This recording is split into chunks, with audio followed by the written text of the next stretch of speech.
কিরিটি ততক্ষণে নিচে নামবার সিঁড়ির দিকে এগিয়ে গেছে। রাজু কিরিটির মুখের দিকে তাকায়নি, তাই সে হঠাৎ বলে ওঠে, সনদদা। সনদদা? ডাক্তার প্রশ্ন করেন, কিন্তু ততক্ষণে রাজু সুব্রতর চোখের দিকে দৃষ্টি পড়ায় নিজেকে সামলে নিয়ে একটু মৃদু হেসে বললে, না কিছু না, আমাদের একজন চেনা লোককে যেন জেটিতে দেখলাম। চেনা লোক? ডাক্তার বিস্মিতভাবে তাকান। হ্যাঁ, মানে খবর পেয়েছিলাম তিনি যেন কি? ক্ষমা করুন, যদি বিশেষ কোনো গোপনীয় কিছু থাকে তবে অবশ্যই আমি শুনতে চাই না। সুব্রত হেসে বললে, না না, এমন বিশেষ কিছু গোপনীয় নয়। আচ্ছা বলবো খন আপনাকে, চলুন এবারে নামা যাক। জাহাজঘাটের বাইরে কিরিটি একটা লাইট পোস্টের নিচে দাঁড়িয়ে ব্যাকুল অনুসন্ধানী দৃষ্টি ফিরিয়ে এদিক ওদিক তাকাচ্ছিল। সুব্রত এসে পেছনে দাঁড়িয়ে ডাকল, মিস্টার রায়। দেরি হয়ে গেছে, পেলাম না সুব্রতবাবু। পেলেন না? না, চলুন। ডাক্তারের প্রকাণ্ড কালো রঙের সুদৃশ্য হাম্বার গাড়িটা তার জন্য অপেক্ষা করছিল। ডাক্তার সকলের কাছ থেকে বিদায় নিয়ে গাড়িতে চেপে বসলেন। গাড়ি ছেড়ে দিল। একটা গাড়িতে সমস্ত মালপত্র চাপিয়ে ওরা চালককে মিস্টার চৌধুরীর বাড়ির ঠিকানা বলে দিয়ে গাড়িতে চেপে বসল। চলমান গাড়ির মধ্যে বসে একসময় সুব্রত বলে, ডক্টর সান্যাল চমৎকার লোক, কি বলেন মিস্টার রায়? কিরিটি চলন্ত গাড়ির খোলা জানলা দিয়ে রাস্তার দুপাশের নানা জাতীয় অগণিত লোকজনের দিকে খরদৃষ্টি নিয়ে তাকিয়ে দেখছিল। সুব্রতর কথায় চমকে উঠে বললে, কিছু বলছিলেন সুব্রতবাবু? কি ভাবছেন মিস্টার রায়? না, কিছু না। একসময় গাড়ি ডাক্তার চৌধুরীর বাড়ির সামনে এসে থামল। চৌধুরীর পুরনো চাকর দাশু দরজার গোড়াতে ওদের জন্য অপেক্ষা করছিল, কারণ তাকে আগেই তাড় করে দেওয়া হয়েছিল। ওদের সকলকে গাড়ি থেকে নামতে দেখে ব্যাকুল কণ্ঠে দাশু প্রশ্ন করে, আমার দাদা বাবু সনদবাবু আসেননি বাবু? সুব্রত আমতা আমতা করে বললে, না দাশু, সনদবাবু আসেননি তো এই জাহাজে, পরের জাহাজে আসছেন। খাওয়া দাওয়ার পর কিরিটি একসময় বললে, আজকের দিনটা একেবারে পূর্ণ বিশ্রাম, পাদমেকং ন গচ্ছামি। কথা শেষ করেই সে কলহাস্যে গান ধরল, আজ আমাদের ছুটি রে ভাই, আজ আমাদের ছুটি। সুব্রত কিরিটির হঠাৎ হাসি খুশির কারণ বুঝতে পারল না, তবু হাসতে হাসতে বললে, ছুটি নয়, বরং এই তো সবে শুরু। কিরিটি হাসতে হাসতে বললে, না। তারপরই আবার আগের মতো গান গেয়ে চলল। গান থামিয়ে কিরিটি আবার এক সময় বললে, এখন একটা লম্বা ঘুম, তারপর জাগরণ, চা পান ও জলখাবার ভক্ষণ, মোটরে চেপে রেগুন শহরটা ভ্রমণ, প্রত্যাগমন, স্নান, আহার, অতঃপর সারাটি রজনী ঘুম, এই হলো আমার কর্মতালিকা অদ্য। কিরিটি যেন 2 বছরের শিশু, আনন্দে আর কলহাস্যে সে যেন মুশকুল হয়ে উঠেছে। সুব্রত হাসতে হাসতে বলে, ব্যাপার কি বলুন তো মিস্টার রায়? ব্যাপার কিস্তিমাত। বলেন কি? রাজু ও সুব্রত ব্যাকুল হয়ে ওঠে। কিরিটি ডান হাতের একটা আঙুল ওষ্ঠের ওপর রেখে গম্ভীরভাবে মাথাটা দোলাতে দোলাতে বললে, চুপ করুন, চুপ করুন। সর্বদা মনে রাখবেন, এটা কলকাতা শহর নয়, এটা কালো ভ্রমরের নিজের এলাকা। কিন্তু দেখলেন তো শেষ পর্যন্ত আমার অনুমান মিথ্যা হয়নি। সনদবাবুকে ওরা নিয়ে এলো। যাক, তার পক্ষে এই এক প্রকার ভালোই হলো, কি বলেন? বিনা খরচায় সাগর যাত্রাটা হয়ে গেল তার। কিন্তু তার উদ্ধারের কি করা যায়? মা ভই, হবে হবে, সব হবে। জানেন তো, সগুড়ে মেওয়া ফলে। কিরিটি মৃদু মৃদু হাসতে থাকে। এর সাথেই শুরু করতে চলেছি, মানে কিরিটির হাসির সাথেই শুরু করতে চলেছি পর্ব 17। 17 নম্বর পর্বের নাম লেখক দিয়েছেন কিরিটির যুক্তি। চলো বন্ধুরা, শুরু করি পর্ব 17, কিরিটির যুক্তি। সমস্ত দ্বিপ্রহর একটা টানা দিবানিদ্রা দিয়ে সকলেই যেন শরীরটা বেশ সুস্থ বোধ করে।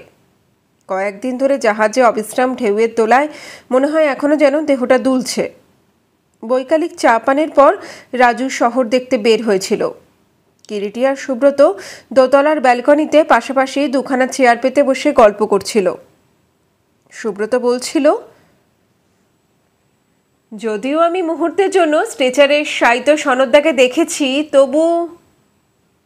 কিরিটি বাধা দেয়। যদিও বলছেন কেন এখনো?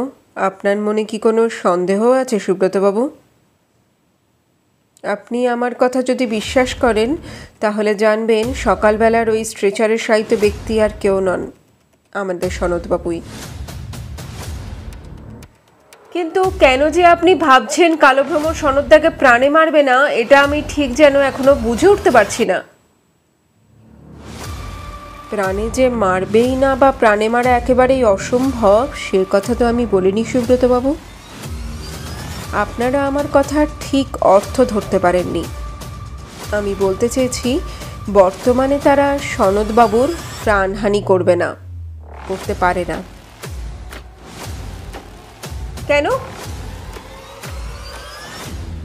আচ্ছা, আপনার প্রশ্নের জবাব দেওয়ার আগে আপনাকে একটি প্রশ্ন করতে চাই সুব্রতবাবু।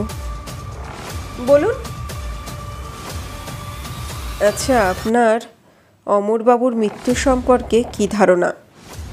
আপনি কি মনে করেন সত্যিই কোনো আততায়ীর হাতেই অমরবাবুর মৃত্যু ঘটেছে? না। না কেন? কারণ তাই যদি হবে তাহলে অন্তত কালো ভ্রমর নিশ্চয়ই মৃতদেহের মুখটা ওইভাবে বিকৃত করে রেখে যেত না। তাহলে আপনি ধরেই নিচ্ছেন যে এই হত্যা ব্যাপারের সঙ্গে কালো ভ্রমর সুনিশ্চিতভাবেই জড়িত আছে? হ্যাঁ, ঠিক তাই সুব্রতবাবু। সেই জন্যেই সনদবাবুকে বর্তমানে কালো ভ্রমর প্রাণে মারতে পারে না। কালো ভ্রমরের বিদ্বেষ শুধু সনদবাবুর ওপরেই নয়, আপনার ওপরে, অমরবাবুর ওপরেও।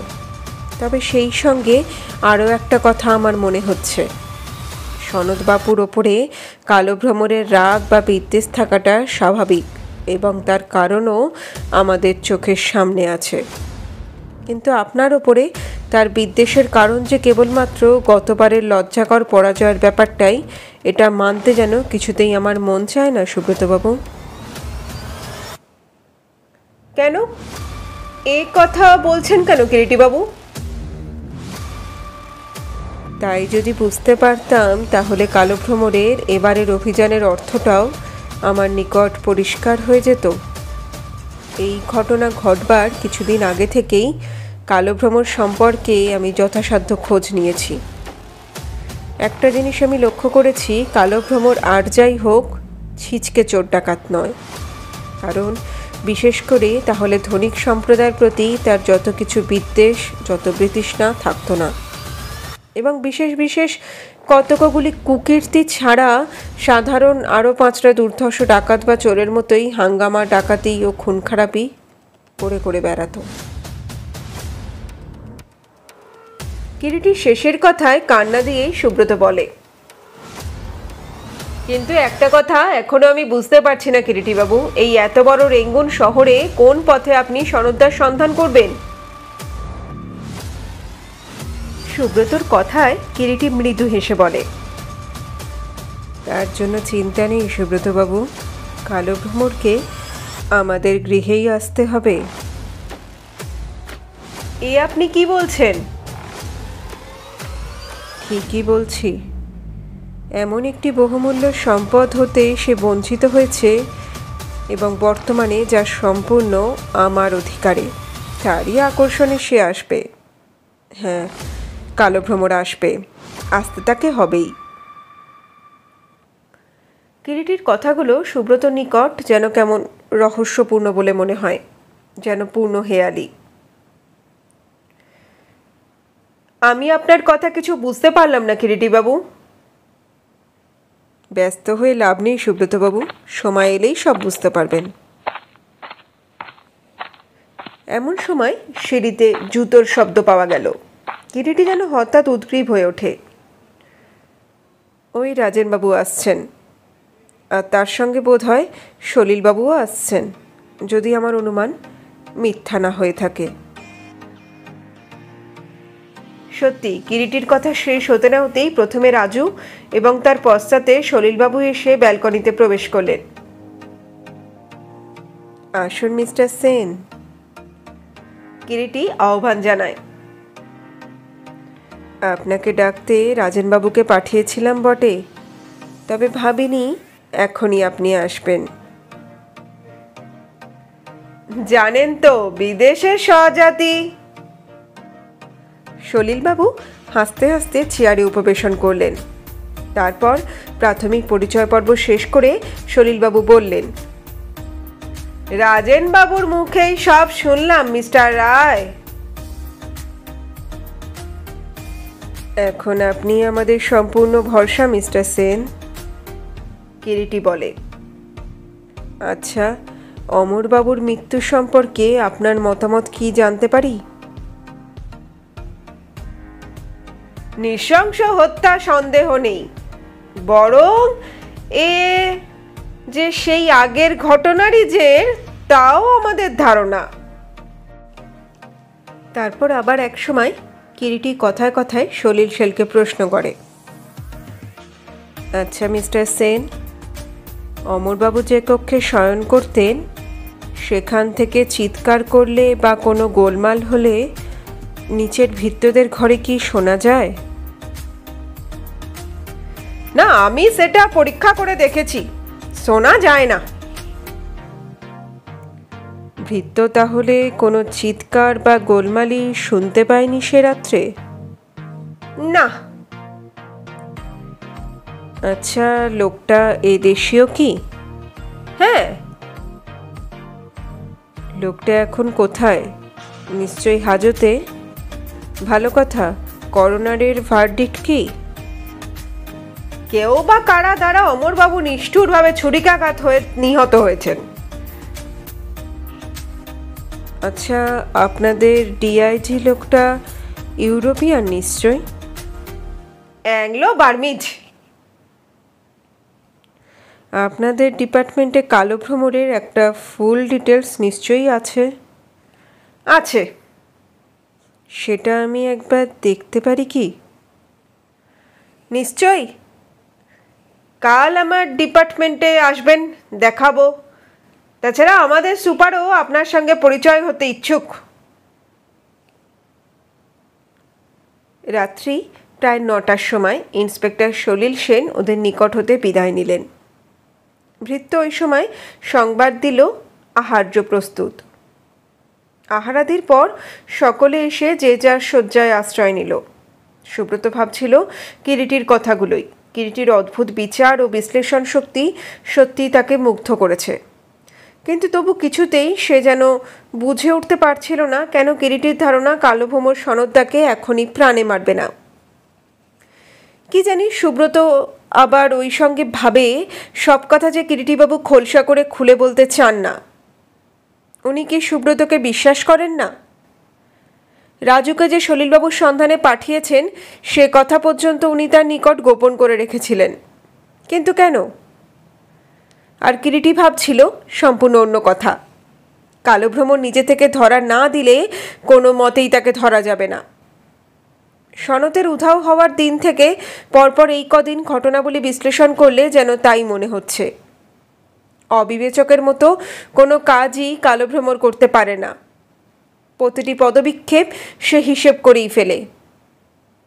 এত বড় দলের যে দলপতি, অথচ কেউ আজ পর্যন্ত তার আসল পরিচয়টা পর্যন্ত জানে না, এবং জানলেও কালো ভ্রমর শুধু ইচ্ছুকই নয় তাই নয়, যাতে অন্য কেউ তার সত্যিকারের পরিচয়টা না জানতে পারে তার জন্য সে অত্যন্ত সচেষ্ট ও যত্নবান। কিন্তু কেন? শুরু করতে চলেছি পর্ব 18। 18 নম্বর পর্বের নাম লেখক দিয়েছেন রাতের আধারে অনুসরণ। চলো শুরু করি পর্ব 18। রাত্রি কত হবে কে জানে। সুব্রত আর কিরিটি পাশাপাশি এক শয্যায় শুয়ে। সুব্রত বোধহয় অনেকক্ষণ ঘুমিয়ে পড়েছে। তার গভীর নিঃশ্বাসের শব্দও বেশ স্পষ্ট শোনা যায়। ওপাশের একটা খাটে ঘুমিয়ে আছে রাজু। সেও গভীর নিদ্রায় আচ্ছন্ন। গত 2 রাত্রি কিরিটির ভালো করে ঘুম হয়নি। কাজেই দু চোখের পাতা এবারে ঘুমে ভারী হয়ে আস্তে আস্তে বুজে আসে। কিন্তু সহসা মাঝরাত্রে অত্যন্ত গরম বোধ হওয়ায় কিরিটির ঘুম ভেঙে গেল। রাত্রি কত হয়েছে ঠিক নেই।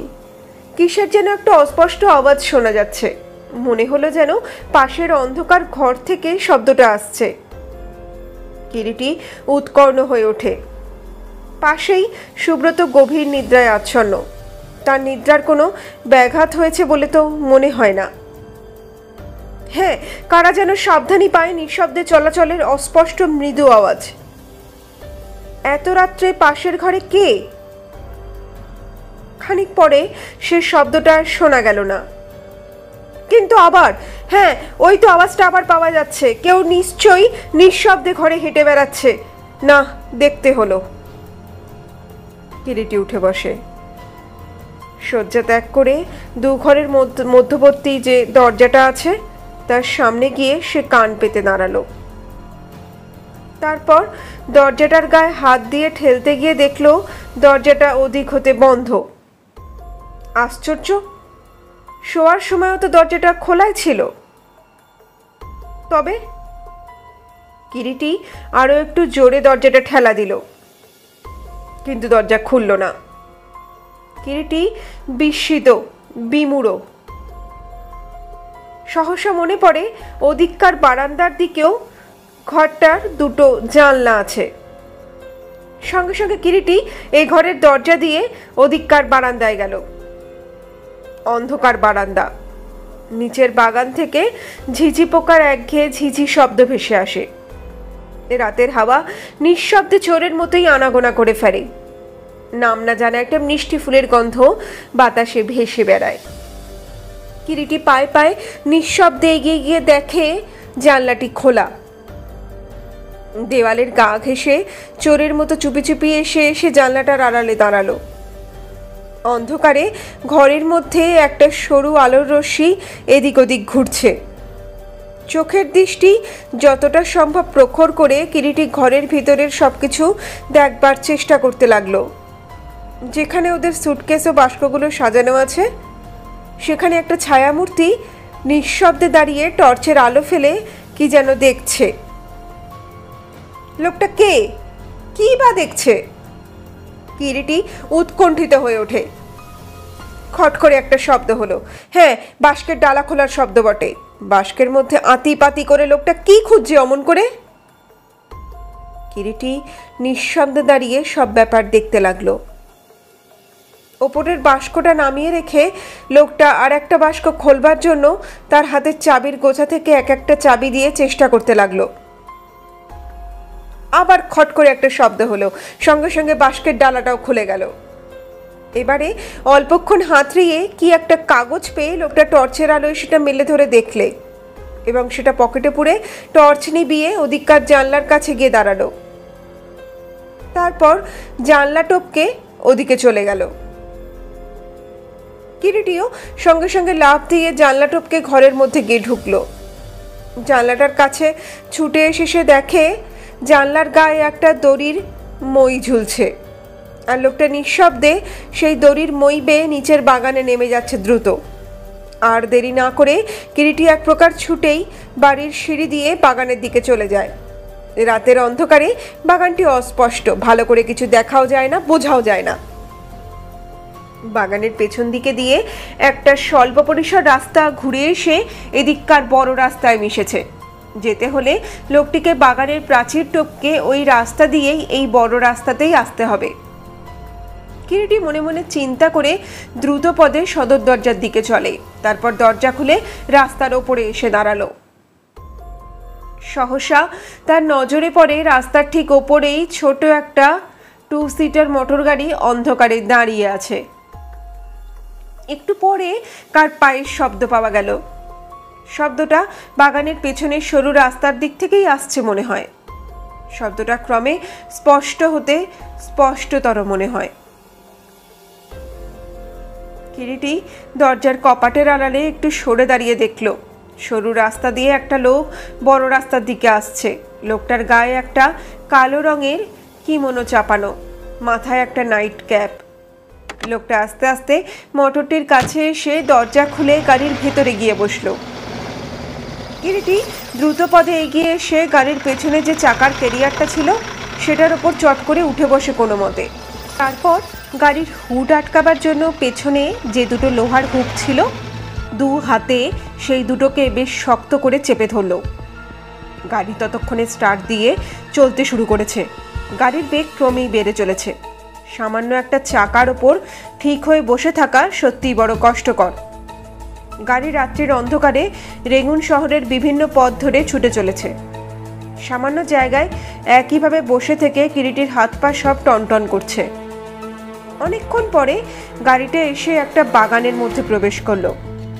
গাড়ির গতি ধীরে ধীরে কমে আসতে কিরিটি লাফ দিয়ে গাড়ির পেছন থেকে নেমে পড়ল। গাড়িটা আরো একটু গিয়ে ছোট গাড়ি বারান্দার নিচে দাঁড়ালো। কিরিটি অন্ধকারে খানিকটা দূরে দাঁড়িয়ে দাঁড়িয়ে দেখতে লাগলো। খানিক পরেই গাড়ি বারান্দার আলোটা জ্বলে উঠল। সেই আলোয় কিরিটি দেখতে পেল মোটর থেকে সেই কিমোনো পরিহিত লোকটি বেরিয়ে দেওয়ালের গায়ে একটা বোতাম টিপতেই সামনের একটা দরজা ফাঁক হয়ে রাস্তা করে দিল।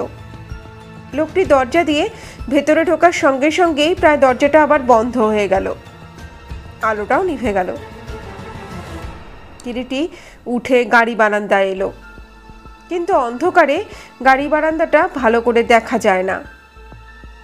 কোনো মতে দেওয়াল ধরে ধরে আন্দাজে ভর করে কিরিটি সেই বোতামটা খুঁজতে লাগলো, কিন্তু কিছুই ঠাউর করে উঠতে পারলে না। একটি দরজা যদিও বা হাতের কাছে পাওয়া গেল, কিন্তু হাত দিয়ে ভালো করে দেখতে গিয়ে কিরিটি বুঝলো একই রকমের দরজা পরপর আরো 2টো আছে। তার সব কিছু যেন গুলিয়ে যায়। কোন দরজাটা দিয়ে এক মুহূর্তে আগে যে লোকটি অদৃশ্য হয়ে গেল তা সে কিছুতেই বুঝে উঠতে পারে না। কিরিটি ভাবলো বড্ড ভুল হয়ে গেছে, আসবার সময় যদি টর্চটাও অন্তত নিয়ে আসতাম। রাগে দুঃখে কিরিটির নিজের হাত কামড়াতে ইচ্ছে করে, কিন্তু উপায় কি এখন করা যেতে পারে? অত দূর এসে কি সে বিফল হয়ে ফিরে যাবে শেষটায়?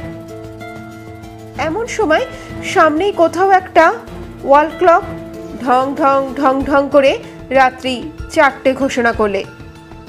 কিরিটি চেয়ে দেখলো পূবের আকাশে রাত্রি শেষের লালচে আভা জেগে উঠেছে। রাত্রি শেষ হয়ে আসছে।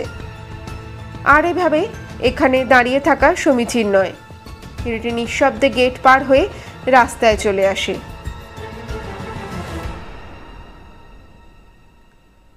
শুরু করছি 19 নম্বর পর্ব। পর্বের নাম ডক্টর সান্যালের গৃহে। ইন্টারেস্টিং লাগছে তো? বুঝতেই পারছো আমরা কিন্তু গল্পের প্রায় শেষের দিকে চলে এসেছি। সত্যিই একটি বড় উপন্যাস বটে, তাই জন্য 5টা পর্ব হয়ে গেল দেখছি। এর আগে তোমাদেরকে 3টে পর্বের বেশি কিন্তু বোর করিনি, কিন্তু কি করব বলো, এত বড় গল্প 1 ঘন্টার বেশি পড়লে তোমরা তো আরও বেশি বোর হয়ে যাবে। কিছু মনে করো না, গল্পটা পুরোটা শুনো, আশা করি তোমাদের খুব ভালো লাগবে। যাই হোক, চলো শুরু করি 19 নম্বর পর্ব। আর হ্যাঁ, ভালো লাগলে, ইন্টারেস্টিং লাগলে আমাকেও কিন্তু উৎসাহিত করতে হবে, শুধুমাত্র লাইক আর শেয়ারের মাধ্যমে। আর কমেন্ট যদি করতে পারো তাহলে তো বাহি বাহ। একটা কমেন্ট কিন্তু তাহলে অবশ্যই করে দিও। আর যদি প্রথমবার আমার চ্যানেলে ভিজিট করে থাকো তাহলে নিচের লাল রঙের সাবস্ক্রাইব বাটনটাকে একবার ক্লিক করে কালো করে দিও। এটা আমাকে অনেক এনার্জি দেয় তোমাদেরকে এরকম নতুন নতুন আরও অনেক গল্প বই থেকে ডাইরেক্ট পড়ে শোনাবার জন্য।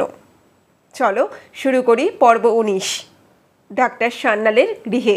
দেখি কি হলো। রাস্তায় নেমে সেখানে দাঁড়িয়ে দাঁড়িয়েই কিছুক্ষণ কিরিটি যেন কি ভাবে। তারপর আবার সে বাড়ির গেটের মধ্যে গিয়ে প্রবেশ করে।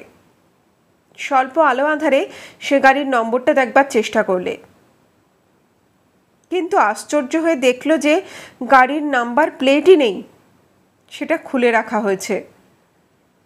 গাড়ি বারান্দায় যেখানে গাড়িটা দাঁড় করানো ছিল সেখানে কাঁকড় বিছানো। কিরিটি একটা কাঁকড় তুলে নিয়ে গাড়ির বডির ওপরে ঘষে ঘষে ইংরাজিতে লিখল কে। তারপর আবার বের হয়ে রাস্তায় এসে নামল। রাত্রি প্রায় ভোর হয়ে এসেছে, চারিদিকে অল্প অল্প আলো ফুটে উঠছে। সবেমাত্র 2-1 করে লোক রাস্তায় হাঁটতে শুরু করেছে।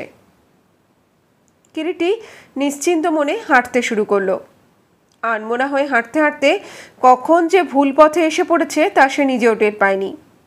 যখন খেয়াল হলো তখন বেশ পরিষ্কার হয়ে গেছে, লোকজন গাড়ি ঘোড়া চলতে শুরু করেছে। কিরিটি সামনেই একটা রেস্টুরেন্টে ঢুকে কিছু জলখাবার ও চা খেয়ে নিল। তারপর রাস্তায় এসে নামতেই হঠাৎ ওর কানে এসে বাজল, মিস্টার রায়। কিরিটি চমকে উঠে ফিরে দেখলে সামনেই দাঁড়িয়ে ডাক্তার সান্যাল ও মিস্টার সলিল সেন।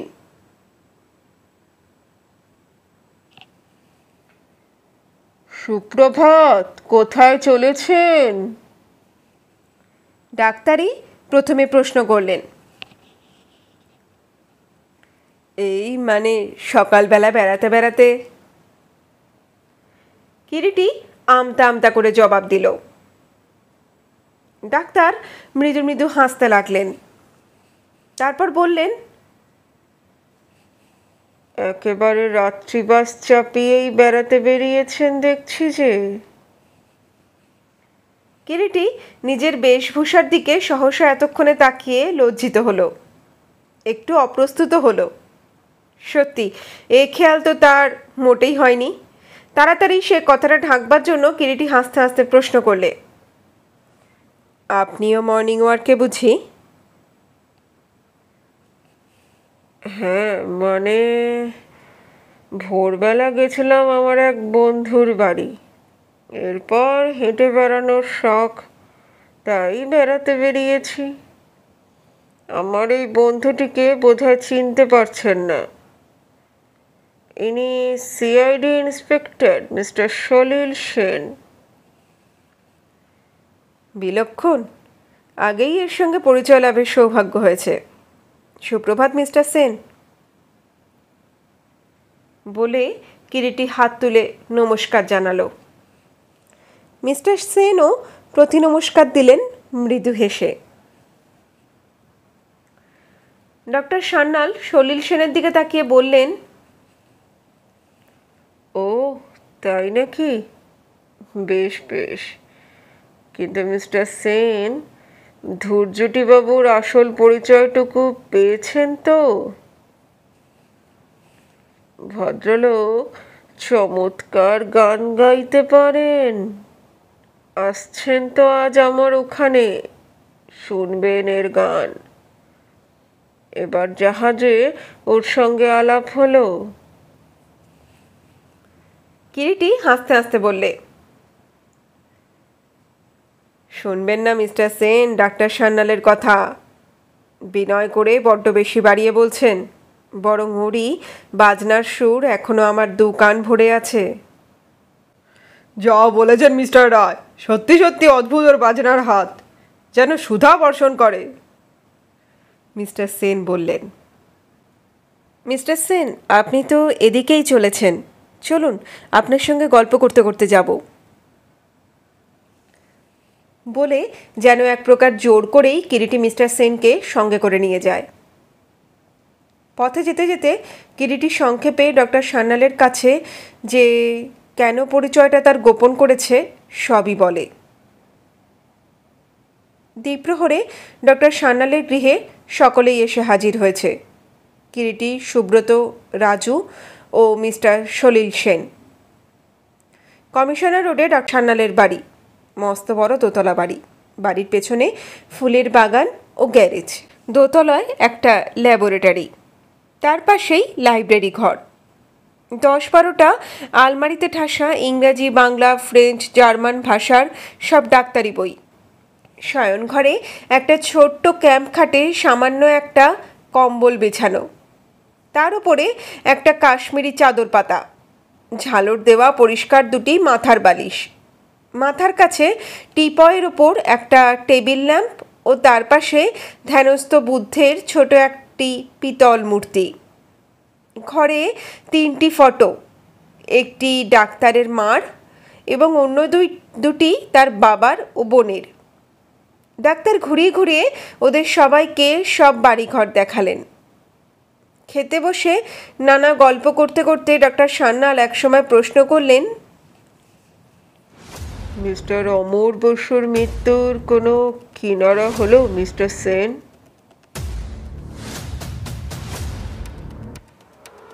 না, এখনো তো কোনো সন্ধান পাইনি, ডাক্তার গম্ভীরভাবে বললেন।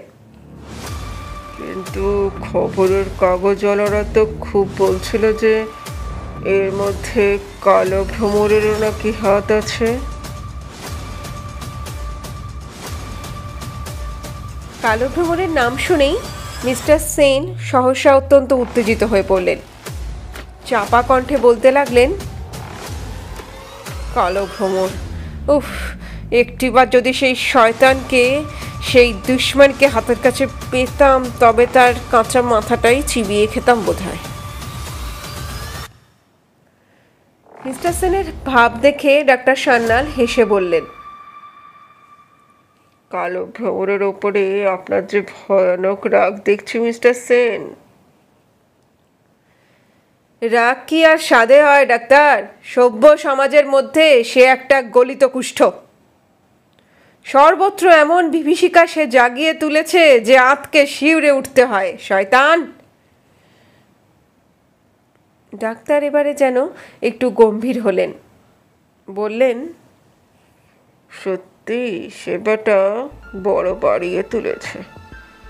আর আশ্চর্য লোকটার ক্ষমতা, ভয় ডর বলে কিছুই আর শরীরে নেই। আপনাদের ডিপার্টমেন্টই বা কেমন? সামান্য একটা ডাকাতের দলের আজ পর্যন্ত কিনারা করে উঠতে পারল না। দিনের পর দিন সে তার অত্যাচার চালিয়ে যাচ্ছে।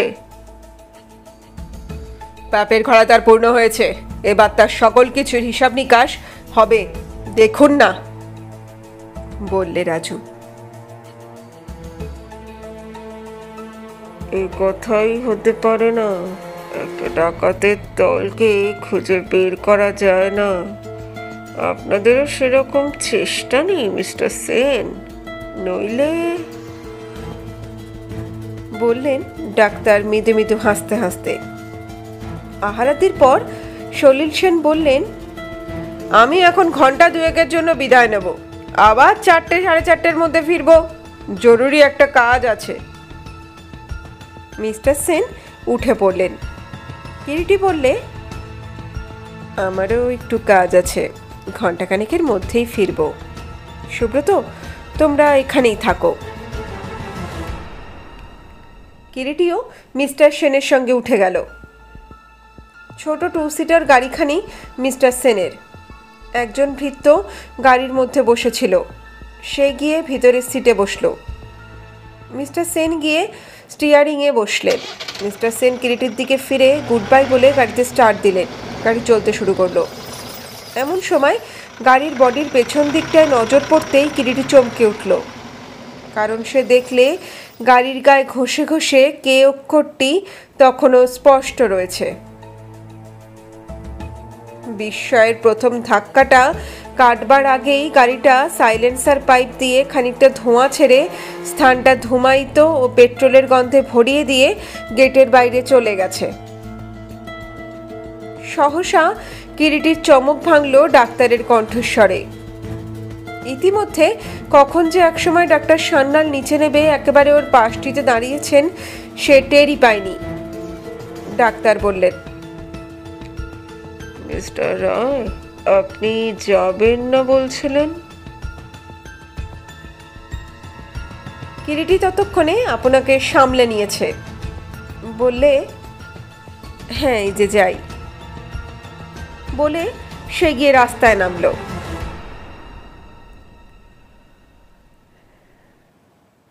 সন্ধ্যার তখন আর খুব বেশি দেরি নেই।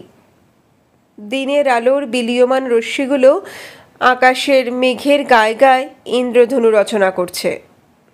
ঘরের মাঝখানে একটা গোল টেবিলের চারপাশে হেলানো বেতের চেয়ারে বসে সুব্রত, কিরিটি, ডাক্তার সান্যাল, রাজু ও মিস্টার সলিল সেন।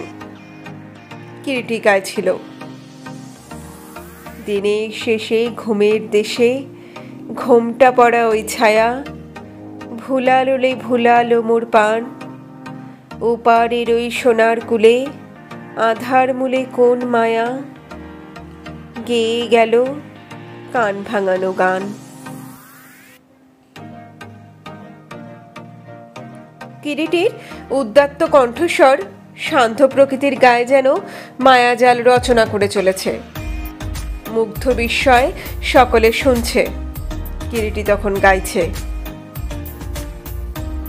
ফুলের বাহার নেইকো যাহার, ফসল যাহার ফলল না, অশ্রু যাহার ফেলতে হাসি পায়, দিনের আলো যার ফুরলো, সাঁঝের আলো জ্বলল না, সেই বসেছে খাটের কিনারায়, ওরে আয় আমায় নিয়ে যাবি কেড়ে, দিনের শেষে শেষ খেয়ায়। ধীরে ধীরে কিরিটি গানটা শেষ করলো। ইতিমধ্যে ডাক্তারের ভৃত্য ভোলা এসে ঘরের বৈদ্যুতিক আলো জ্বেলে দিয়ে গেছে। ওরা সবিস্ময় দেখল ডাক্তারের দু চোখের কোলে দুফোঁটা জল টলটল করছিল। ডাক্তার মৃদুস্বরে যেন কি বলছেন আত্মগতভাবে। তার মনের মাঝে যেন বিষম ঝড় উঠেছে। হঠাৎ একসময় ডাক্তার চেয়ার ছেড়ে উঠে অশান্ত অস্থির পদে ঘরের মধ্যে পায়চারি শুরু করেন।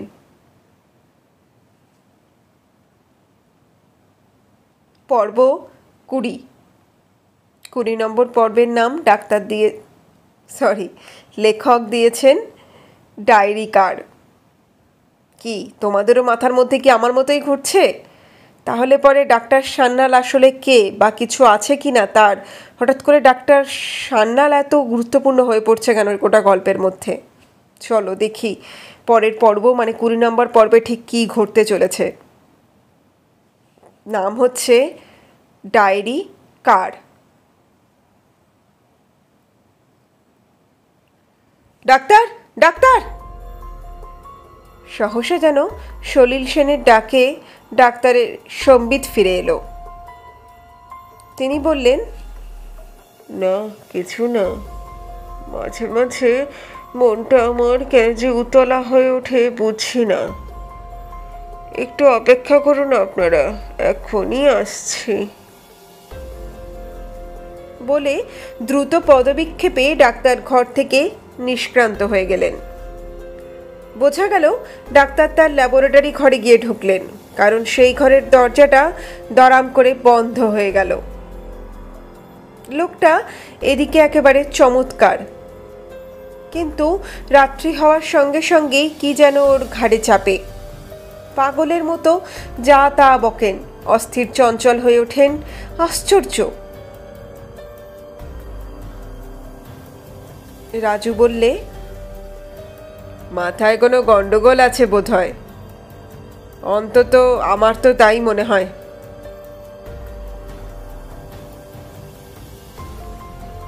কি জানি, এত বড় জ্ঞানী ডাক্তার এ শহরে আর দুজন নেই, কিন্তু লোকটা এমন খামখেয়ালি যে সন্ধ্যের পরে লক্ষ টাকা দিয়েও ডেকে পাওয়া যায় না। সন্ধে হয়েছে কি সদর দরজা একেবারে পরের দিন সকালের মতো বন্ধ হয়ে গেল।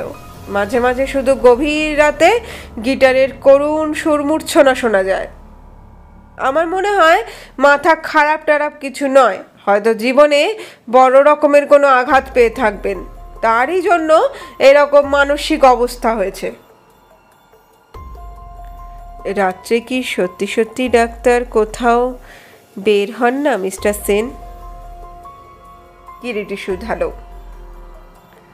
না, আমার সঙ্গে ওর আজ 7 বছরের আলাপ। এই সুদীর্ঘ সময়ের মধ্যে একটি দিনের জন্য শুনিনি যে রাত্রে বাইরে বেরিয়েছেন। তবে একদিন জিজ্ঞাসা করায় উনি বলেছিলেন রাত্রে উনি নিরিবিলিতে ল্যাবরেটরি ঘরে বসে নাকি ডাক্তারি সম্বন্ধে রিসার্চ করেন। হ্যাঁ, সত্যি রিসার্চ করি। কথাটা শুনে সকলে চমকে ফিরে দেখল খোলা দরজার ওপারে দাঁড়িয়ে সহাস্য মুখে ডক্টর সান্যাল। ডাক্তার বলতে লাগলেন, আপনারা হয়তো জানেন টিউবারকল ব্যাসিলি বলে একরকম জীবাণু আছে। প্রতি বছর ওই ভীষণ জীবাণুর প্রকোপে হাজার হাজার মানুষ মৃত্যুর কোলে ঢলে পড়ে। শুধু সভ্য সমাজে নয়, সমগ্র মানব জাতির এত বড় শত্রু আর দ্বিতীয়টি নেই। আপনাদের ওই কালো ভ্রমরের হাতে পড়লে তবুও অনেক সময় নিস্তার পাওয়া যায় শুনেছি, কিন্তু এই ভীষণ দুশ্মনের কবল থেকে রক্ষা পাওয়া সত্যই বড় দুরূহ ব্যাপার। কালো ভ্রমর আসে রাতের আঁধারে লুকিয়ে চুপি চুপি, কিন্তু এই শয়তান দিন রাত্রি কিছু মানে না। তিল তিল করে মানুষের জীবন শক্তি শুষে নেয়। আমি আজ দীর্ঘ 11 বছর এই অদৃশ্য শত্রুর কবল থেকে রক্ষা পাওয়ার পথ খুঁজে বেড়াচ্ছি। আমার জীবনের সমস্ত শক্তি তিল তিল করে এর পায়ে ঠেলে দিতে প্রস্তুত আছি। দেখি এ আমার কাছে হার মানে কিনা। ডাক্তারের স্বরে উত্তেজনা ও দৃঢ় প্রতিজ্ঞার আভাস ঝরে পড়ল যেন। ভবাতিশয্যে মাঝে মাঝে তার সমস্ত দেহ যেন কেঁপে কেঁপে উঠছে। একটু থেমে ডাক্তার আবার বললেন,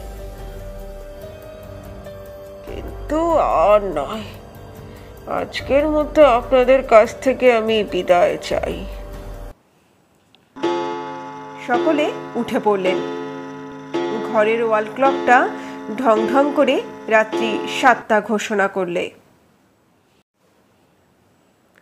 পথে নেমে কিছু দূর এগিয়ে একসময় সলিল সেনের মুখের কাছে মুখ এনে ঈষৎ চাপা গলায় কিরিটি ডাক দিল, মিস্টার সেন। সলিল সেন ফিরে বললেন, হ্যাঁ, আমায় ডাকলেন? হ্যাঁ। মিয়াং এখান থেকে কত দূর হবে? মিয়াং বলে বিস্মিত দৃষ্টি তুলে মিস্টার সেন কিরিটির মুখের দিকে তাকালেন। হ্যাঁ, মিয়াং, কিরিটি জবাব দিল। সে তো অনেক দূরে। টোয়ান্টে খাল করে 20 মাইল উজানে গেলে পথে পড়ে মোবিল, আরও এগুলে ইয়ান্ডুন, তারপর পড়বে ডোনাবিউ, তারপর হেনজাদা শহর, হেনজাদার পরেই ইরাবতী নদী, যেখানে টোয়ান্টে খাল ইরাবতীর সঙ্গে মিশেছে, সেখানেই মিয়াং শহর। কিন্তু হঠাৎ মিয়াং সম্বন্ধে প্রশ্ন কেন মিস্টার রায়? আপনি কালো ভ্রমরকে ধরতে চান? কালো ভ্রমর শুনেই একরাশ বিস্ময় যেন মিস্টার সেনের কণ্ঠ দিয়ে ঝরে পড়ল। তিনি যেন বিস্ময়ে চমকে উঠলেন। প্রথম 2-4 মিনিট মিস্টার সেনের কণ্ঠ দিয়ে কোনো কথা বেরোলো না। কিরিটি চাপা উত্তেজিত কণ্ঠে নিজের হাতঘড়ির দিকে তাকাতে তাকাতে বললে, রাত্রি এখন 7টা 20। হাতে আর মাত্র 4.5 ঘন্টা সময় আছে। যেমন করেই হোক আজ রাত্রি 11:30টার মধ্যে মিয়াং পৌঁছতে হবে আমাদের। কিন্তু মিস্টার সেন কি যেন বলতে গেলেন, কিন্তু কিরিটি তাকে একরকম বাধা দিয়েই থামিয়ে বললে, আজকে রাত যদি হারান তবে এ জীবনে আর কালো ভ্রমরকে ধরতে পারবেন না। সে চিরদিনের মতো মুঠোর বাইরে চলে যাবে। তাকে হাতে নাতে যদি ধরতে চান তো আজকের রাত হাতে দেবেন না। আমি তো আপনার কথা কিছুই বুঝতে পারছি না কিরিটি বাবু। বুঝবেন, সময় হলেই সব বুঝতে পারবেন। আপনাদের দ্রুতগামী পুলিশ লঞ্চ আছে না? হ্যাঁ আছে। এখন সেটা পাওয়া যাবে? যাবে? তবে চলুন, আর একটি মুহূর্তও দেরি নয়।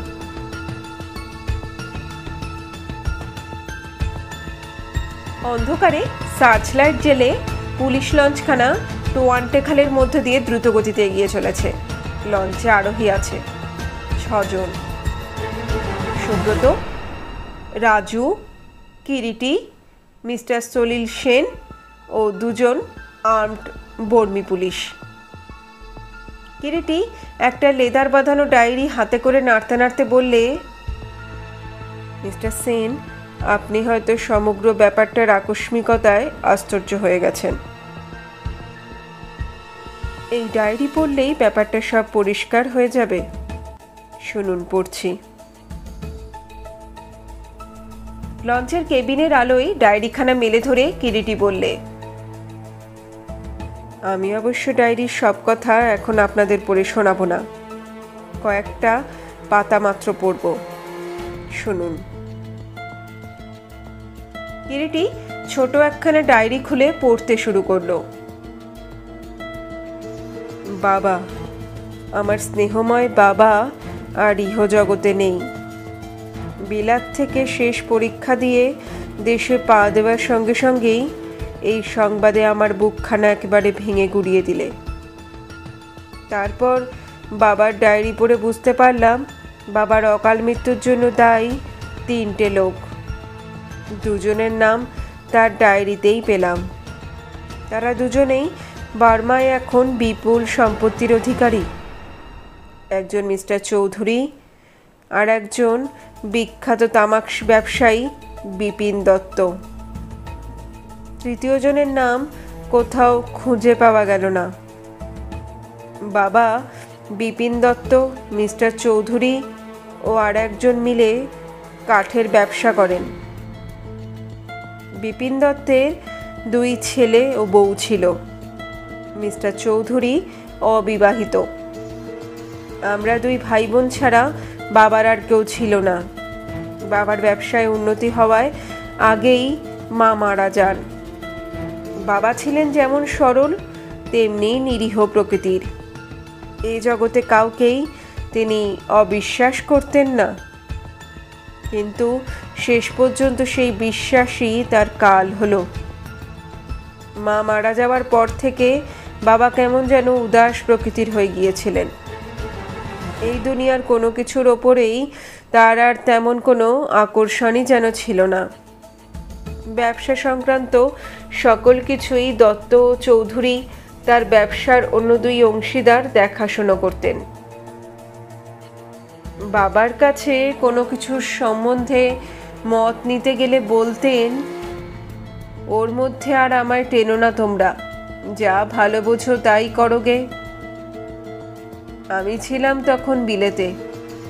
দত্ত আর চৌধুরী বাবার এই উদাসীন ভাব ও একান্ত নিরপেক্ষতার সরল বিশ্বাসের সুযোগ নিয়ে ভেতরে ভেতরেই একটা প্রকাণ্ড ষড়যন্ত্র করলেন। হঠাৎ একদিন শোনা গেল ব্যবসার অবস্থা নাকি খুব খারাপ। বাবা শুনে সন্ত্রস্ত হয়ে উঠলেন। অডিটর এলো, কমিটি বসলো। শেষ পর্যন্ত সত্যিই দেখা গেল ব্যবসাতে প্রায় 1,50,000 টাকার ওপর ডেফিসিট পড়েছে। যে ব্যবসার মূলধন মাত্র 3.5 লক্ষ টাকা, সেই ব্যবসার এত বড় ডেফিসিট দিয়ে আর চলা একেবারেই অসম্ভব। অতএব ব্যবসায় লালবাতি জ্বালাতে বাধ্য হলো। ভিতরে ভিতরে গভীর ষড়যন্ত্র করে দত্ত চৌধুরী নিজেদের কাজ গুছিয়ে নিয়ে বাবাকে একেবারে পথে বসালো। সরল প্রাণ বাবা আমার, তাদের বন্ধু বলে আপনার জন বলে বিশ্বাস করেছিলেন, তারা তাকে বন্ধুত্বের ও বিশ্বাসের চরম পুরস্কার দিয়ে গেল। এই আঘাত ও অপমান বাবা সহ্য করতে পারলেন না, অসুখে পড়লেন এবং আমি ফিরে আসবার আগেই চিরনিদ্রায় অভিভূত হলেন।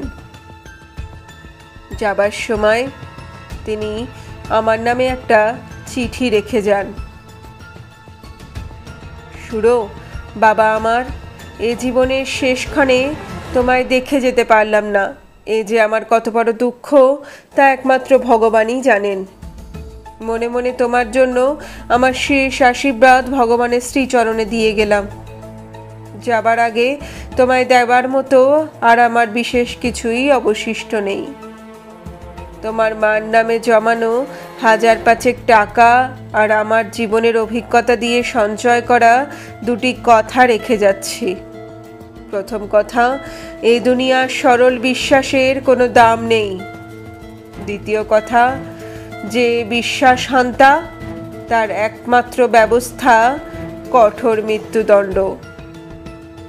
যারা তোমার বাবাকে এমনি করে পথে বসিয়ে গেল তাদের তুমি ক্ষমা করো না। চোখের জলের মধ্যে দিয়ে বাবার মৃত্যুর কথা স্মরণ করে মনে মনে প্রতিজ্ঞা করলাম, যেমন করেই হোক যারা বাবাকে আর আমাকে এমনিভাবে লাঞ্ছিত করেছে তাদের আমি উপযুক্ত দণ্ড দেব। ভালো করে খোঁজ নিয়ে শুনলাম দত্ত চৌধুরী এখন দুজনেই শহরের মধ্যে বিশেষ গণ্যমান্য লোক।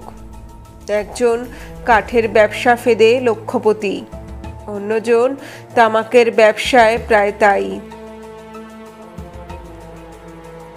এই পর্যন্ত পড়ে কিরিটি থামল, তারপর আবার পাতা উল্টাতে লাগলো।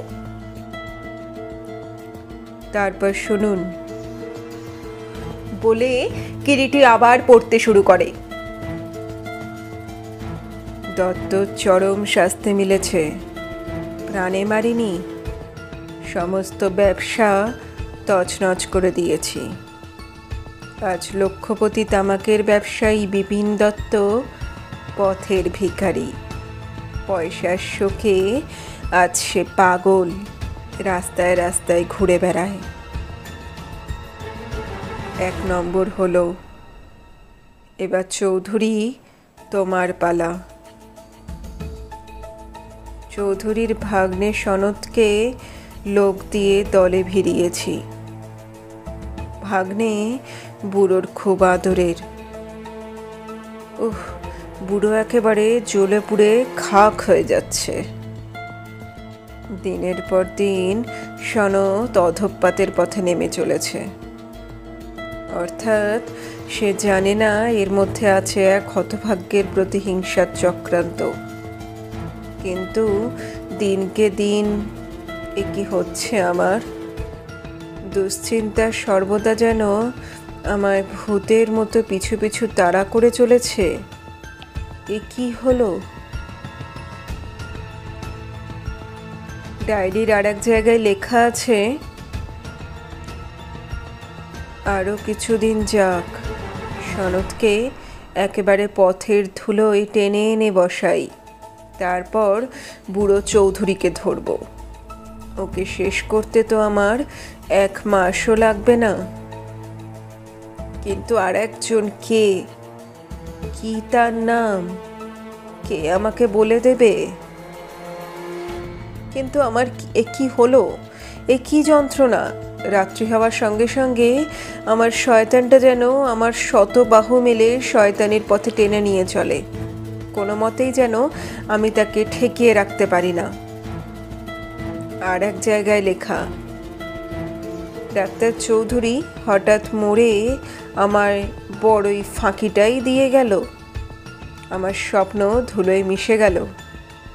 কি করি এখন, কি করি?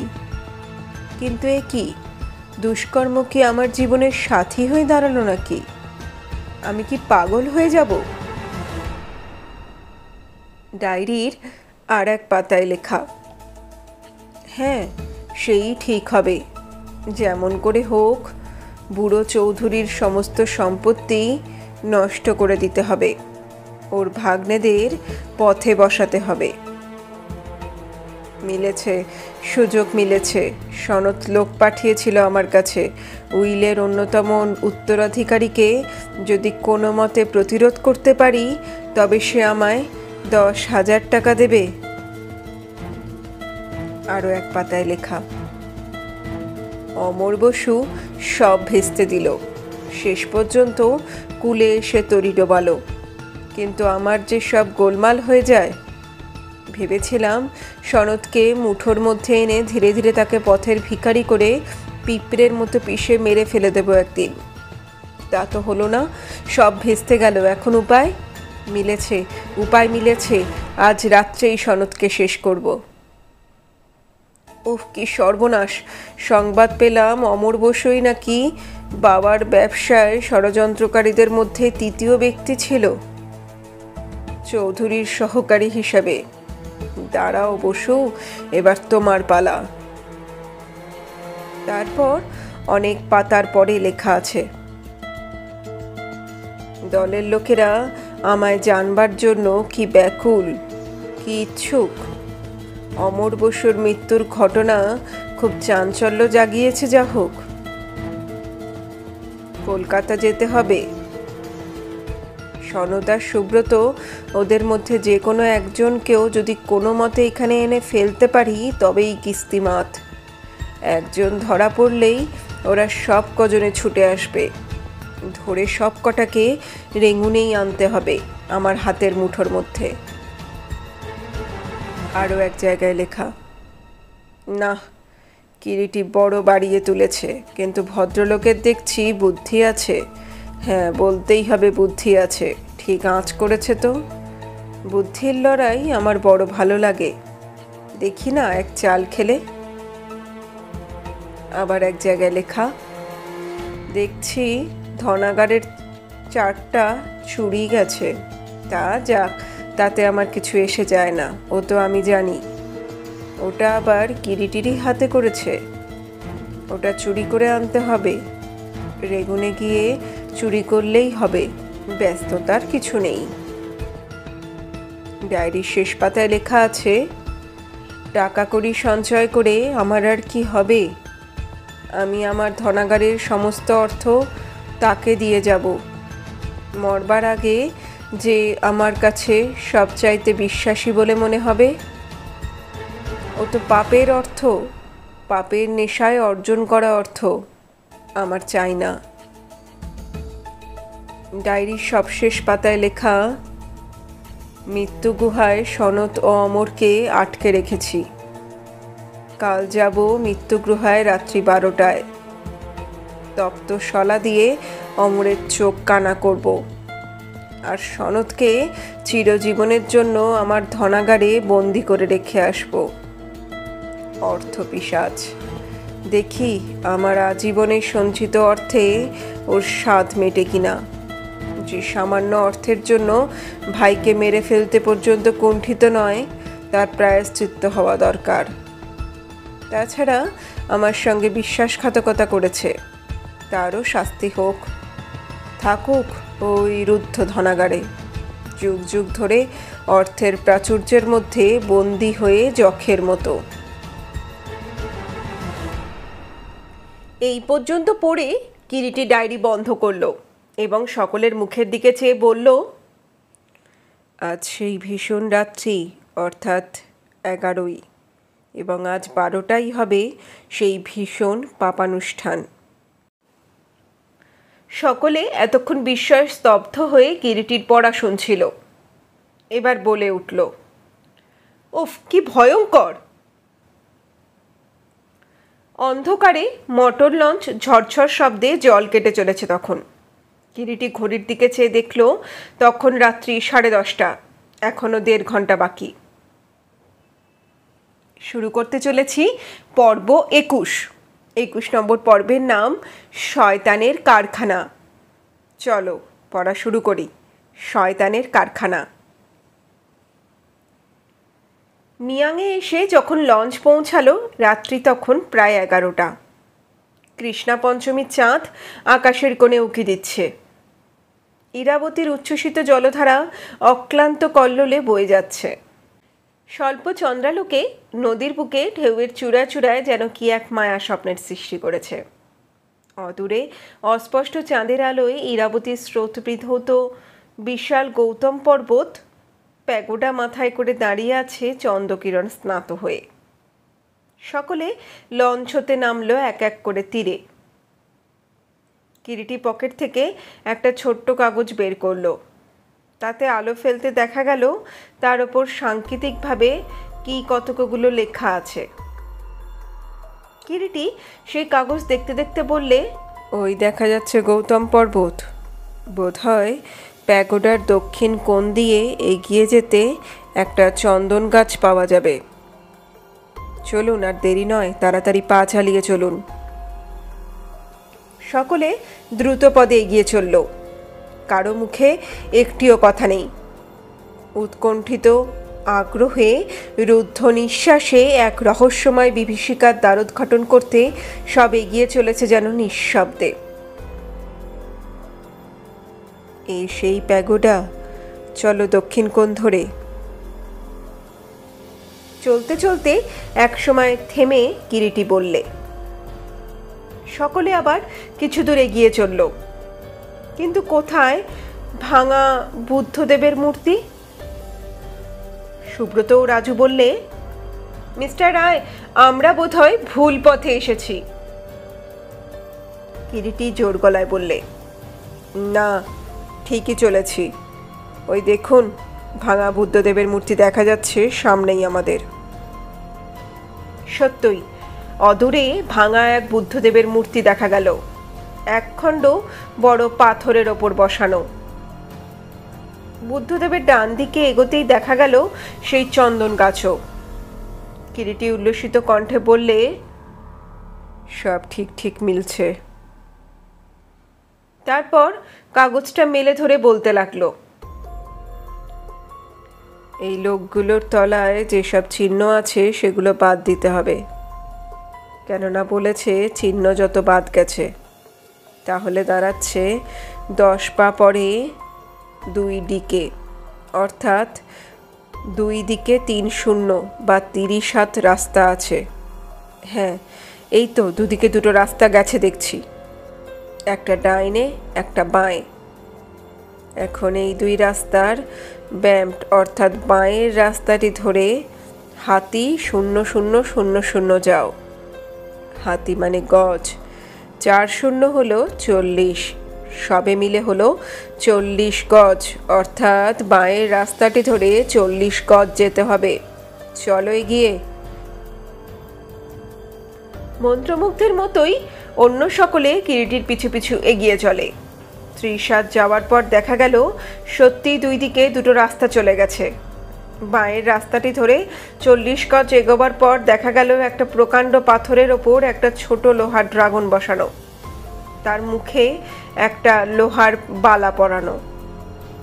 কিরিটি আবার কাগজ দেখে পড়তে লাগলো।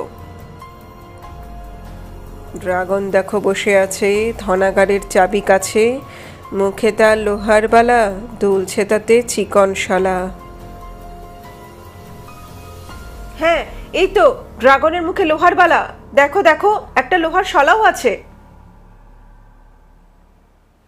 আনন্দে উত্তেজনায় কিরিটির সর্বশরীর থরথর করে কাঁপছে। তখন সে পুনরায় চাপা সুরে বলতে লাগলো, 2-এর পিঠে শূন্য নাও, 30 দিয়ে গুণ দাও, অর্থাৎ তাহলে হলো 20 গুণ 30 মানে 600। শূন্য যদি যায় বাদ, সেই কবারে পূর্বে 7। উত্তেজনায় অধীর আবেগে কিরিটির সমগ্র দেহখানি কেঁপে কেঁপে ওঠে, বুকের মধ্যে ঢিপ ঢিপ করে। 6 বার ড্রাগনের মুখে দোলানো লোহার বালাটা ঘোরাতেই ড্রাগনটি যে পাথরের ওপর বসানো ছিল সেই পাথরখানি ড্রাগন সমেত সরসর করে বাঁয়ে সরে গিয়ে 2 হাত পরিমাণ একটা গর্ত প্রকাশ পেল। পেয়েছি পেয়েছি, ইউরেকা ইউরেকা! কিরিটি চাপা কণ্ঠে বলে উঠল, সত্যি এ কি ভোজবাজি না স্বপ্ন? সকলেই যেন বিস্ময়ে একেবারে অভিভূত হয়ে পড়েছে। সেই গর্ত মুখে আলো ফেলতে দেখা গেল ধাপে ধাপে সুন্দর সিঁড়ি নিচে নেমে গেছে। প্রথমে কিরিটি, তারপর মিস্টার সেন, সুব্রত ও রাজু পরপর সিঁড়ির মুখে পা বাড়ালো। পুলিশ দুজন বাইরে দাঁড়িয়ে রইল কিরিটির নির্দেশের অপেক্ষায়। গোটা 15 সিঁড়ি ডিঙিয়ে যাবার পরই সমতল ভূমি পায়ে ঠেকল। অন্ধকারাচ্ছন্ন একটা সরু পথ। সেই অপরিসর পথে অতি কষ্টে দুজন লোক পাশাপাশি যেতে পারে। কিরিটিকে মাথা নিচু করেই এগোতে হলো। কিছুদূর এগোতেই অদূরে একটা আলোর ক্ষীণ রশ্মি অন্ধকারে মিটমিট করছে দেখা গেল। এমন সময় মাটির নিচে অন্ধকার গুহার ভেতর থেকে একটা বুক ভাঙা করুণ আর্তনাদ জেগে উঠল। সকলেই থমকে দাঁড়ালো। মনে হলো এ বুঝি কোনো অশরীরী করুণ হাহাকার যুগ যুগ ধরে সেই মাটির নিচে কেঁদে কেঁদে ফিরছে আজও। অল্পক্ষণ বাদে আবার তারা এগিয়ে চলল। সকলে এসে একটা বিস্তৃত উঠোনের মতো জায়গায় দাঁড়ায়। মাথার ওপরে ছাদের খিলান খুব বেশি উঁচু নয়। সহসা অন্ধকারের মধ্যে ঝনঝন শব্দ শুনে সকলে ফিরে দাঁড়িয়ে দেখল একটা ছোট গোলাকার ছিদ্রপথ দিয়ে সরু একটা আলোর রশ্মি অন্ধকারে ছিটকে এসে পড়েছে। কিরিটি এগিয়ে গিয়ে সেই ছিদ্রপথে চোখ রেখে চমকে ওঠে। এ কি স্বপ্ন না সত্যি? এই যে সেই গল্পের আলাদিনের আশ্চর্য প্রদীপকে হার মানিয়ে দেয়। সহসা সহস্র আরব্য রজনীর বিস্ময়কর একখানি পাতা যেন এই পাতালপুরীর আঁধার কক্ষে সত্য হয়ে এসে ধরা দিয়েছে। আলোতে দেখা গেল ছোট একখানি ঘর। সেই ঘরের ছাদের ওপর হতে শিকলের মাথায় একটা কাঁচের প্রদীপদান ঝুলছে। সেই প্রদীপের স্বল্পালোকে দেখা যায় ঘরের চারপাশে ছোট ছোট বেতের ঝাঁপিতে ভর্তি অসংখ্য চকচকে গিনি। কে একজন আগাগোড়া কালো পোশাক পরা লোক নিচু হয়ে ঝাঁপির কাছে আসছে আর দুই হাত দিয়ে সেই ঝাঁপি হতে মুঠো করে গিনি তুলে নিয়ে পরক্ষণেই মুঠো আলগা করে ধরছে। অমনি সুমধুর ঝনঝন শব্দ করে সেই সব গিনি কক্ষের রন্ধ্রে রন্ধ্রে ছড়িয়ে পড়ছে। কিরিটি ছিদ্রপথ দিয়ে সকলকেই তা দেখালো। তারা সবিস্ময়ে দেখল এ যে সত্যই অতুল ঐশ্বর্য। কিছুক্ষণ বাদে লোকটা পাশের একটা দরজা দিয়ে ও ঘর থেকে চলে গেল। অল্পক্ষণ পরেই আবার জেগে উঠল সেই বুক ভাঙা চিৎকার। কোথা হতে চিৎকার আসছে তা জানবার জন্য সকলে ফিরে দাঁড়ালো। চিৎকারের শব্দটা ডান দিক হতে আসছে বলে মনে হচ্ছে না? হ্যাঁ তাই। সহসা সেই বেদনার্ত চিৎকারকে ডুবিয়ে দিয়ে বাজের মতোই একটা তীক্ষ্ণ হাসির খলখল শব্দ যেন সেই গ্রহাগিরি তলে শব্দায়মান হয়ে উঠল। দয়া করো, দয়া করো, কার করুণ আবেদন শোনা যায়। দয়া?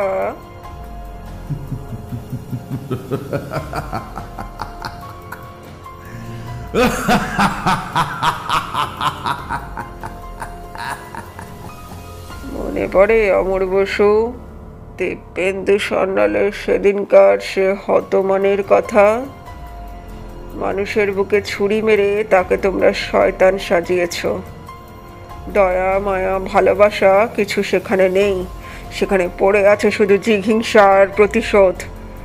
এবারে সনদবাবু, এবার তোমাকে কে রক্ষা করবে বন্ধু? কালো ভ্রমরের প্রতিহিংসা সে বড় ভীষণ জিনিস। চৌধুরীর ভাগ্নে তোমরা। চৌধুরী ফাঁকি দিলেও তোমরা যাবে কোথায়? লক্ষপতি নিরীহ সরল বিশ্বাসী বাবাকে আমার একদিন তোমার মামাই রাজসিংহাসন থেকে পথের ধুলায় নামিয়ে এনেছিল। এমনি ছিল তার অর্থ পিপাসা। তুমিও অর্থপিশাচ। এমনকি একদিন তুমি তোমার ভাইয়ের বুকেও ছুরি বসাতে পশ্চাৎপদ হওনি। তারপর সকলে মিলে আমাকে সেদিন যে অপমান করেছো, সেই অপমানের জ্বালায় এখন আমার সর্বাঙ্গ জ্বলে পুড়ে ছাই হয়ে যাচ্ছে। আমি সেই দুঃসহ পরাজয়ের গ্লানি কিছুতেই ভুলতে পারছি না। আমি আমার সুদীর্ঘ 11 বছরের পাপদস্যু জীবনে পাপানুষ্ঠানের দ্বারা প্রচুর অর্থ উপার্জন করেছি। ভেবেছিলাম আমার দলে সবচাইতে বিশ্বাসী যাকে দেখব তাকেই সব দিয়ে যাব, কিন্তু দেখলাম সত্যিকারের বিশ্বাসী মেলা এই দুনিয়ায় একান্তই দুরূহ ব্যাপার। আমার কাজ শেষ হয়েছে। স্বর্গত পিতার আমার প্রতিশোধ নেওয়া হয়তো হয়েছে। এখন আমার এই পাপ ঐশ্বর্যের মধ্যে তোমাকে বন্দী করে রেখে যাব। তুমি তোমার বাকি জীবনের দিনগুলোর প্রতি মুহূর্তকে অর্থগুদ্ধতার তীব্র অনুশোচনায় তিলে তিলে মৃত্যুর কবলে এগিয়ে যাবে। মৃত্যুর সেই করাল ভয়াবহ বিভীষিকার মুখোমুখি দাঁড়িয়ে তুমি দেখবে বন্ধু, যে অর্থের জন্য একদিন তোমার ভাইয়ের বুকে ছুরি বসাতে চেয়েছিলে, সেই অর্থ তোমার কেউ নয়। এই পর্যন্ত বলে লোকটা থামলো। তারপর আবার সে বলতে শুরু করলে, এই দেখছো তপ্ত শলা, এটা দিয়ে তোমার চক্ষু দুটি চিরজীবনের মতো নষ্ট করে দিয়ে যাব। অন্ধ হয়ে তুমি তোমার পাপের প্রায়শ্চিত্ত করো অমর বসু এই গিরি গুহায়। দয়া করো, দয়া করো, তোমার পায়ে পড়ি। দয়া? চুপ শয়তান!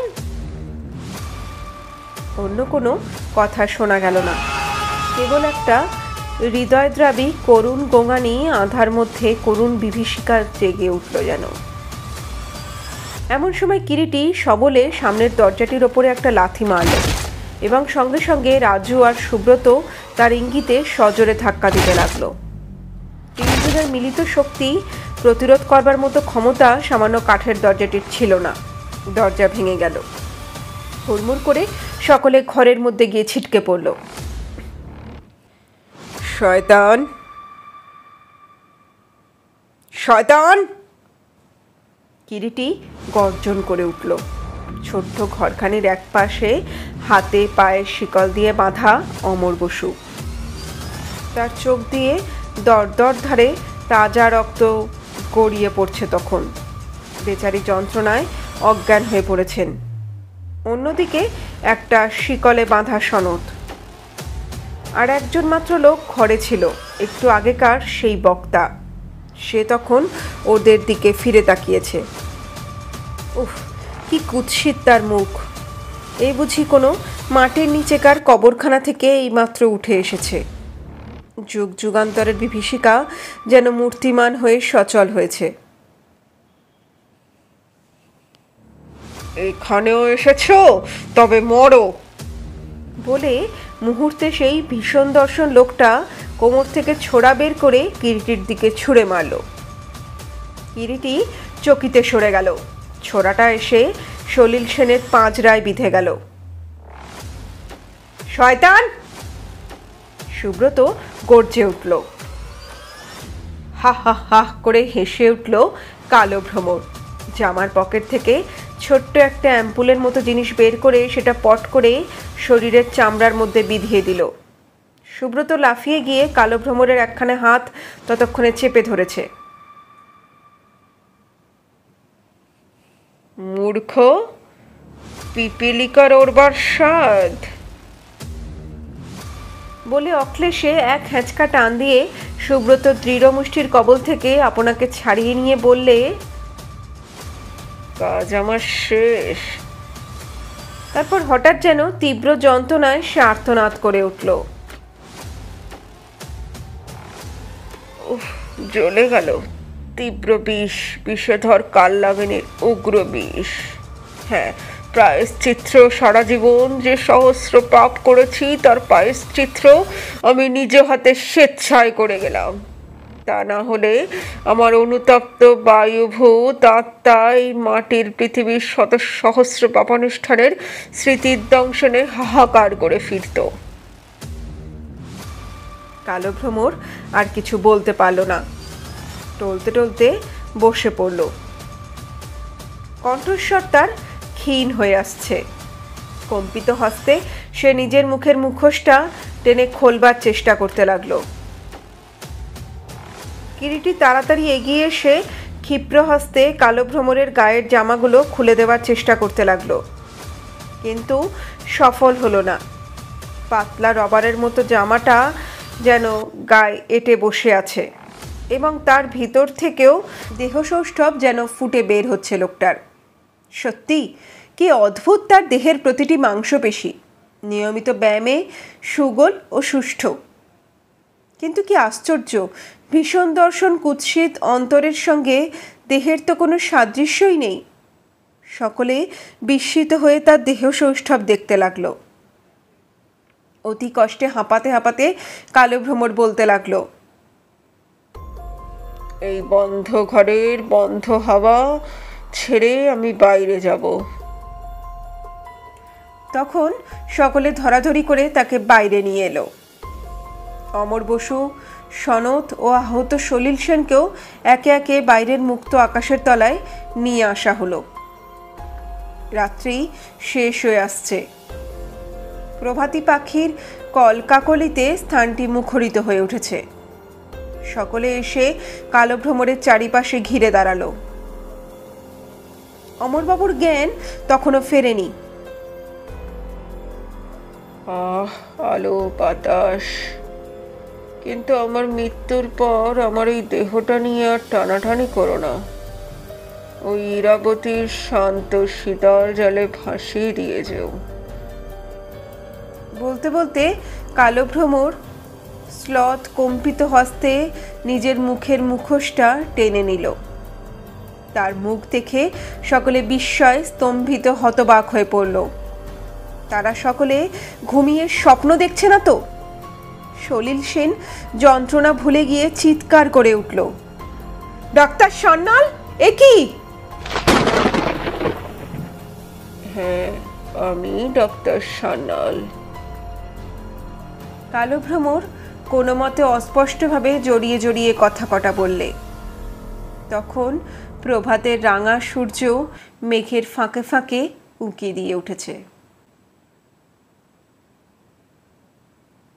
পর্ব 22। 22 পর্বের নাম লেখক দিয়েছেন বেদনার অশ্রু। অন্তিম পর্বের মানে কিরিটির আবির্ভাবের অন্তিম পর্বেরও অন্তিম পর্ব। চলো পড়ে দেখি লেখক সর্বশেষে সমাপতন কিভাবে টেনেছেন।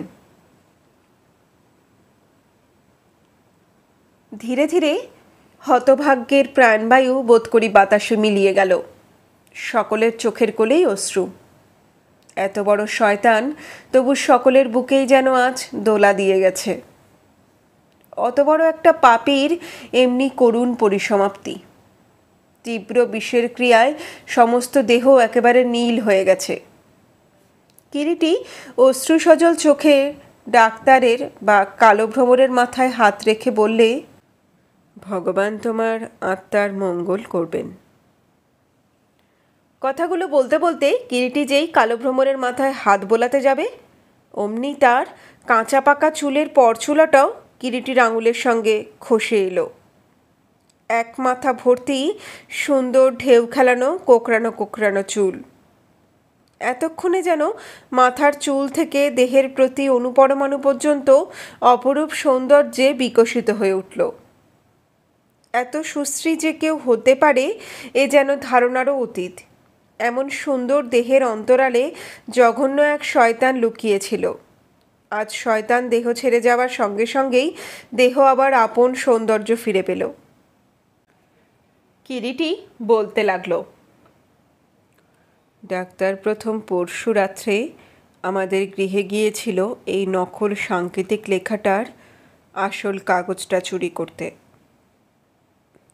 কিন্তু সে জানতো না যে তার মতলব আমি জাহাজেই ধরে ফেলি।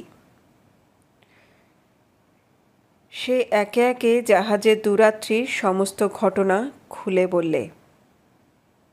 তারপর একটু থেমে কিরিটি আবার বলতে লাগলো, কিন্তু তখনও আমার সন্দেহটা ভালো করে দানা বেঁধে ওঠেনি। সেদিন রাত্রে যখন কাগজটা চুরি করে গাড়িতে করে পালায়, তখন তার গাড়ির পেছনে চেপে তার বাড়ি পর্যন্ত যাই। শুধু তাই নয়, কাঁকড় দিয়ে তার গাড়ির গায়ে কে অক্ষরও লিখে রেখে আসি। কাল দুপুরে ডাক্তারের ওখানে নিমন্ত্রণ খেতে গিয়ে ওর শোবার ঘরে পিতলের মূর্তিটার পাশে ওর ডায়েরিটা পেয়ে তখনই সকলের চোখের আড়ালে সেটা লুকিয়ে ফেলি। তারপর মিস্টার সেনকে নিচে বিদায় দিতে এসে তার গাড়ির গায়ে কে অক্ষরটা দেখে ভীষণ আশ্চর্য হয়ে গেলাম। যা হোক, তখনই বেরিয়ে গিয়ে ডাক্তারের বাড়ির পেছনে গেলাম। চিনতে পারলাম, সেখানেই গত রাত্রে গাড়ির পিছনে করে এসেছিলাম। তখন আর কোনো সন্দেহই রইল না। হ্যাঁ, ডাক্তার সান্যালী যে কালো ভ্রমর তাতে আর কোনো সন্দেহই আমার রইল না। তারপর ডায়েরিটা খুলে পড়তে পড়তে একেবারে সকল সন্দেহের অবসান হলো। কিন্তু একটা কথা তখনও বুঝতে পারেনি, মিস্টার সেনের গাড়িতে কে লেখা হলো কেমন করে, সেটাও পরে একটু ভাবতেই পরিষ্কার হয়ে গেল। ভাবলাম হয়তো সে রাত্রে মিস্টার সেনের গাড়িটাই ডাক্তার নিয়ে এসেছিল। এমন সময় মিস্টার সলিল সেন বললেন, হ্যাঁ, ডাক্তার তার গাড়িটা কারখানায় দেওয়া হয়েছে বলে বিকেলের জন্য আমার 2 সিটারটা চেয়ে নিয়েছিলেন। কিরিটি অমনি সহাস্যে বলে উঠল, তবে তো সব কিছুই ঠিক ঠিক মিলে গেছে।